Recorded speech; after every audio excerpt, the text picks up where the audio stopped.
hello, good morning, good evening, whatever it is to you. It's a Spotlight. I'm Pastor Dan. And we're doing a New Year's series and continuing now, and this is number 6 on the lessons that I have learned over the last year. And this one is probably not a new lesson. You've certainly heard it before, but it came new to us. We're not the oldest people, but we're certainly not young anymore. We've retired. Still busy in some ways, but we're getting older. And we have things that don't work quite right anymore. I can drive for an hour and get out of the car and just feel really old for 20 feet. Then I kind of loosen up. And both of us have had some health scare where a doctor says, we need to check that out. That number is getting a little bigger, or we see something here on this picture, we need to know what that is. And you're kind of scared for a while. And you realize, and both of us have had to sit down and talk about this, that we are not immortal. We are not kids 21 years old thinking we've got 50, 60 years together. We were not 21 when we got married. We were in our 30s.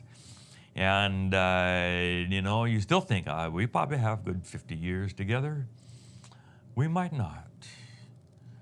We just might not. One of us might go before the other, and we won't be together. Still living, still able to do things and be with our sons and be with friends. But that time will be over until we get to do it again in heaven. And that idea that the clock is winding down, the sands are flying through the hourglass, and we better face that reality and say, be careful. You never know. I had a friend of mine who had leukemia, and he died a year later. Wonderful pastor, taught at Loma Linda. His wife said to me, we didn't have a single fight for a year. You didn't know that this could be the last fight, and then that we wouldn't see each other again, and you would have to live with that fight. Never resolved, never made up. So we just didn't let that happen. Be careful. Why waste time fighting over stupid things? When I was a young youth pastor 45 years ago or more, I was friends with a group of people. There was a youth, and then there were all the parents, and they just became really close friends of ours. Most are very old now or gone.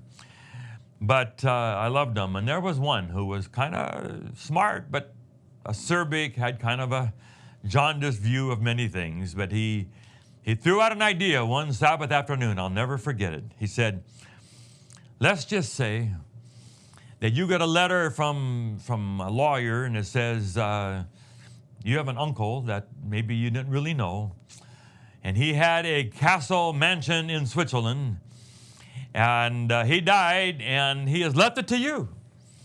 And there's enough money to pay for the servants and the upkeep. All you have to do is go take it. It's your house. It's your mansion. Whoa, didn't know.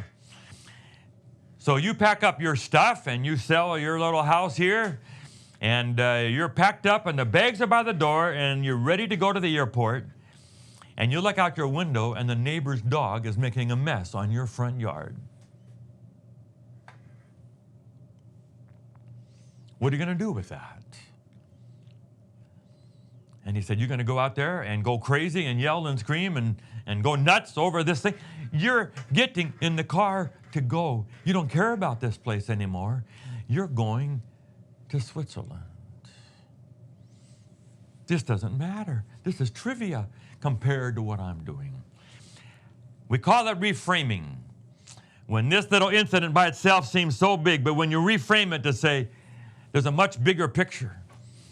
And when you think there's this little moment, but when you reframe to say, do I really want this to be the last memory my wife or husband has of me, is that I'm yelling about this stupid thing? Maybe not. Maybe we can let this one go and just pass by that issue. And then, of course, it makes the decisions about time you're going to spend. How many trips is Dan Smith going to go around the world by himself without his wife when there's this diminishing amount of time. Either we go together or maybe we won't go quite as much. How to think through what that balance should be. How to somehow cherish every day, every moment.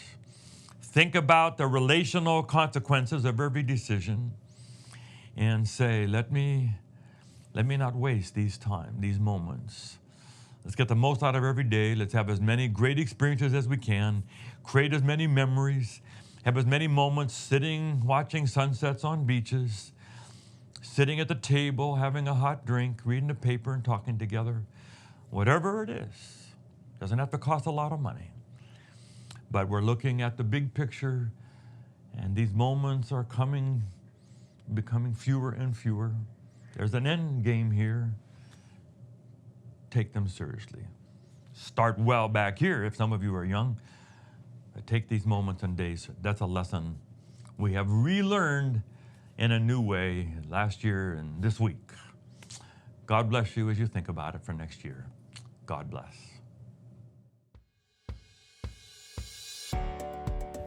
Thank you for watching Spotlight. We're so excited about this. We hope that you'll subscribe and so you'll get all of them. And please just forward it on to others and tell other people about it. And let's just see what kind of an audience we can get for these messages of Spotlight. God bless you.